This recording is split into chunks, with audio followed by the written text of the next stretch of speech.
पहला तीमुथियुस 3 अध्याय का 8 से 12 को भी गंभीर होना चाहिए, दो रंगी, पियक्कड़ और नीच कमाई के लोभी ना हो, पर विश्वास के भेद को शुद्ध विवेक से सुरक्षित रखे, और ये भी पहले परखे जाए, तब यदि निर्दोष निकले तो सेवक का काम करे।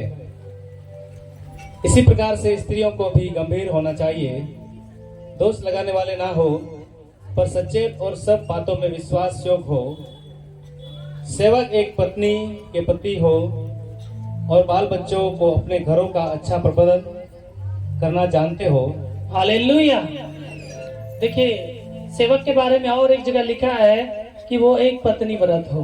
बार बार मैं बहुत से परमेश्वर के दासों को मैं देखता हूँ, एक पत्नी मर गई, दूसरी पत्नी तुरंत कर लेंगे शादी अपना शरीर की इच्छा के लिए, और बच्चा उधर तड़प रहा था। आप कौन पास्टर है भैया? आप कौन सेवक सेवकाएं हैं? आप दूसरों के धर्म को जोड़कर क्यों जाते? हमारा वचन जो कहता वही ना करिएगा।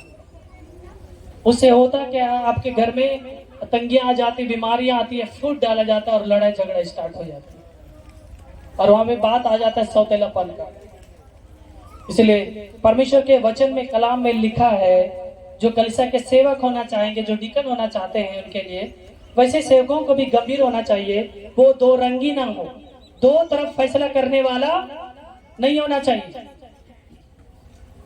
इधर जाके कुछ बात करेंगे, उधर जाके कुछ बात करेंगे, दलालों की तरह, चुगलखोरियों की तरह।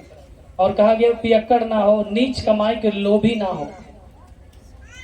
नीच कमाई नहीं करना है, ठगी का कमाई नहीं खाना है उनको, पर विश्वास के भेद को शुद्ध विवेक से सुरक्षित रखे, और ये भी पहले परखे जाए, तब यदि निर्दोष निकले तो सेवक का काम वो कर सकता है। उसको जांचा जाए तब वो सेवक बन सकता है।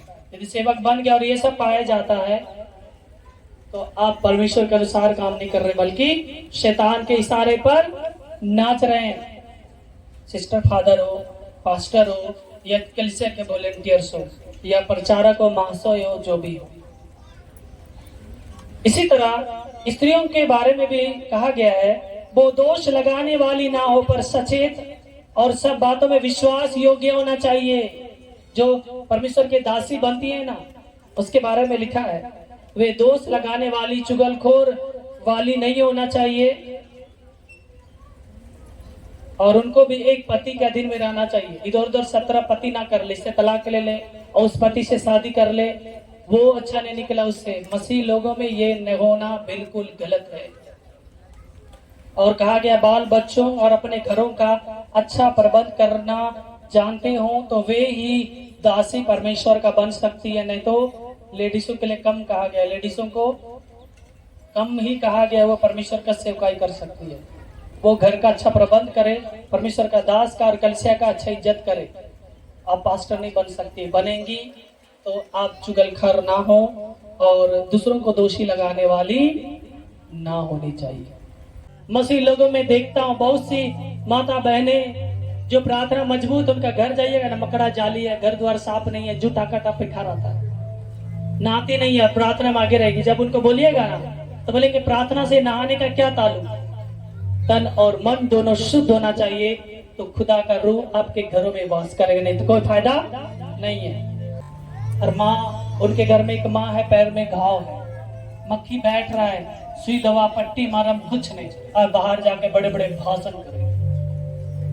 परमेश्वर का वचन कहता है, जो घर का अच्छा प्रबंध नहीं कर पाए, माता पिता का अच्छा प्रबंध ना कर पाए, बाल बच्चों का प्रबंध ना कर पाए, तो कैसा सेवकाई? आप किस चीज के डीकन है? आप किस चीज के सेवक हैं? आप परमेश्वर का अगुवे कहां से हुए? सावधान रहिए। जो कोई भी हमारे कल से पास्टर बनना चाहे, जो कोई भी तैयार कर अपने मन को शुद्ध हो जाए, खुदा आपको आशीष दे। हालेलुया।